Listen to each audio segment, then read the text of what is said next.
to be so cautious, and it's just too hot.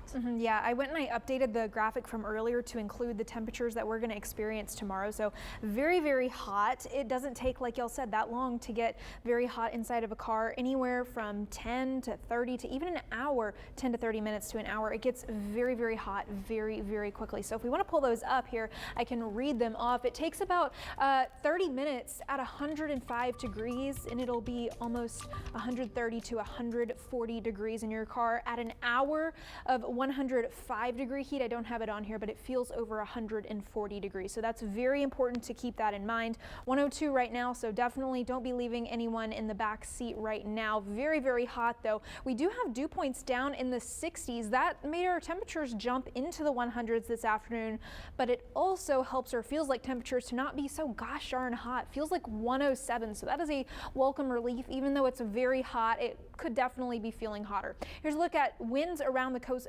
wind and temperatures around the coastal bend right now. 102 in Corpus Christi, 105 in Kingsville, and up in Refugio. So very hot all around the coastal bend. We are going to cool off into the middle 70s for most folks tonight. I've got us at 76 here in Corpus Christi, and we may see a little bit of fog as the winds calm down into sunrise, but it shouldn't be an issue if you're heading out and about early for your Monday morning. 104 tomorrow. That would make it the hottest day of the year to date in Corpus Christi. We've hit 103 5 times, but we have yet to get hotter than that. So it very well could be the hottest day of the year tomorrow. And with that, we do have a heat advisory in effect for these counties in orange here. It's our coastal counties, including Beeville, B County, and the islands. And this is for feels like temperatures up to about 114, 115. So it is going to be hotter and more humid tomorrow. So very, very hot continuing into this week. However, we could see a little drop in humidity by midweek, and that would take our feels like temperatures down below heat advisory criteria. So still going to be hot, but that is something to look forward to. Here's a look at Futurecast starting tomorrow morning. Temperatures in the 70s on your way out the door. And I mentioned that stationary front just a few minutes ago. That's going to slowly push through the coastal bend through tomorrow. You can see those high temperatures in the 100s, and it's going to bring us a scattered rain chance. And I'll break down those chances here in just a second if you missed that. But not insane coverage. I've got about a 30% chance for those widely scattered showers tomorrow, and then that front exits our area, and it'll linger to our south through the coming days. And then Tuesday, we do see a little drop in humidity and temperatures, but nothing to the extent of an actual cold front. It's pretty much a stationary front bringing us a little bit of drier air. Here's those rain chances. Like I promised, you can see heading into tomorrow afternoon, that's when all of the rain chances are going to be starting between 2 and 4, and then peaking by about 6 o'clock as that front pushes through, and then the rain chances fade as we head into tomorrow overnight. So late afternoon rain chances lingering into Tuesday.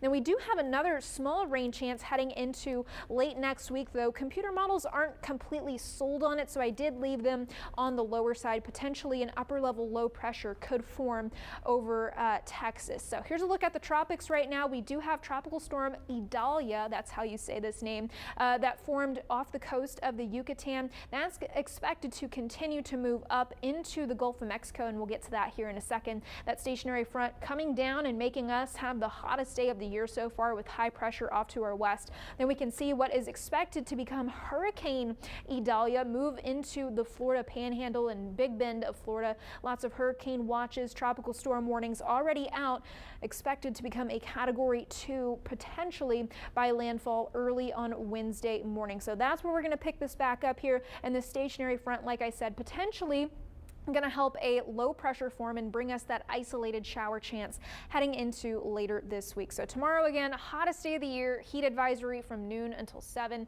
104 for our high with those scattered afternoon showers and some thunderstorms. Feels like temperatures thankfully go down into this coming week, but unfortunately the actual air temperatures are going to stay near 100. Lexa.